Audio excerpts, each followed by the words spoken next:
नमस्कार दोस्तों। मैं एक बार फिर आपके सामने जो हमारा टॉपिक चल रहा था राजस्थान के रीति रिवाज एवं परंपराएं, और इसी को आगे बढ़ाते हुए इसमें हमारा जो आज की हेडिंग है वो है वैवाहिक रस्में। विवाह के अंदर कौन कौन सी रस्में निभाई जाती है, उनके एक एक शब्दावली को हम विस्तृत व्याख्या के आधार पर समझेंगे। तो शुरू करते हैं। एक शब्द आता है सगपण। कौन सा शब्द है? सगपण, या इसको रोका। रोका या सगपण एक ही शब्द है दोनों। यह सगाई की एक रस्म है जो वागड़ क्षेत्र में इसे टेवलिया कहा जाता है।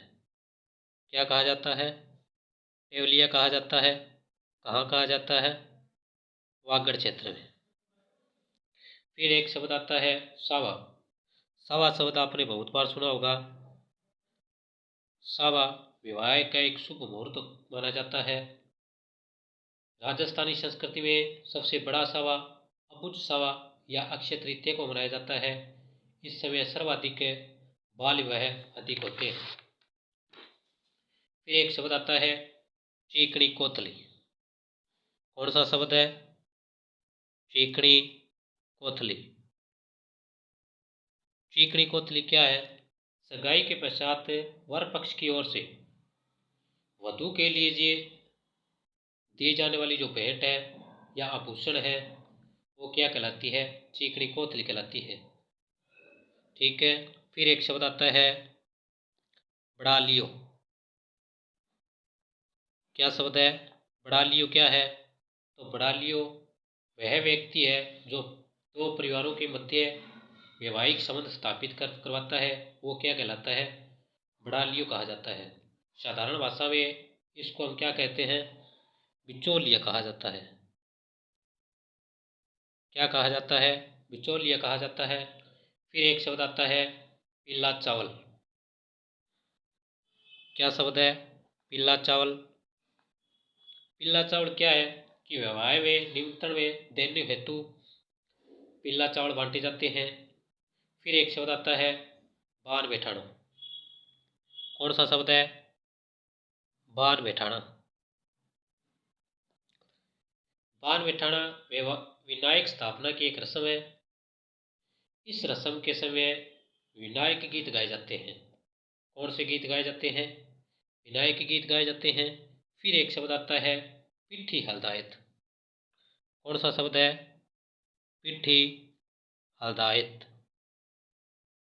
पिट्ठी हलदायत है जो हल्दी की एक रस्म है। हल्दी की रस्म के समय पिट्ठी गीत गाए जाते हैं। फिर एक शब्द आता है इकताई। कौन सा शब्द है? इकताई। इकताई क्या है? विवाह में दर्जी को कपड़े सिलने के बदले दी जाने वाली जो शगुन की रस्में होती है ना, वो क्या कहलाती है? इकताई कहलाती है।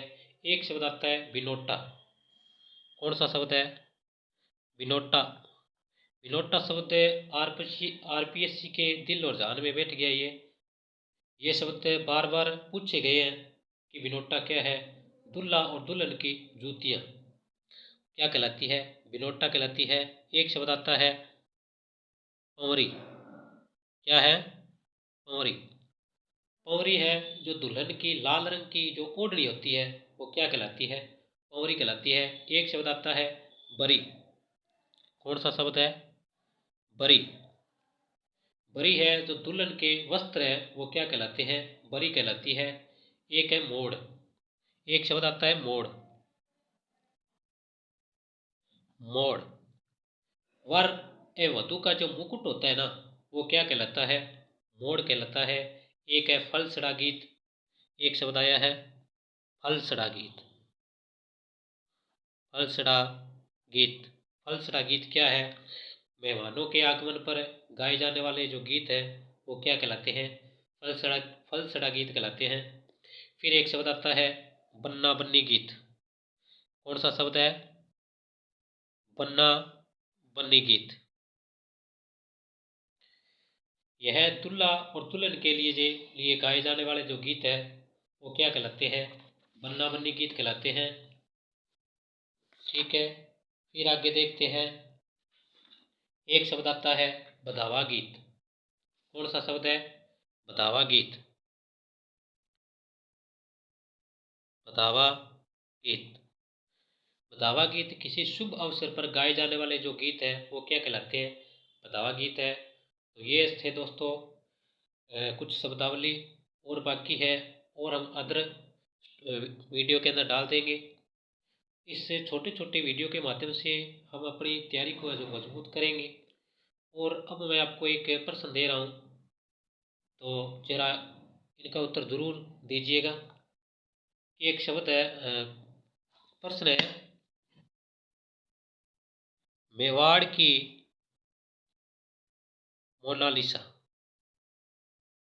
मेवाड़ की मोनालिसा किसे कहा जाता है? कमेंट बॉक्स में इसका उत्तर जरूर दीजिएगा। आज के लिए इतना ही। थैंक यू, शुक्रिया, धन्यवाद।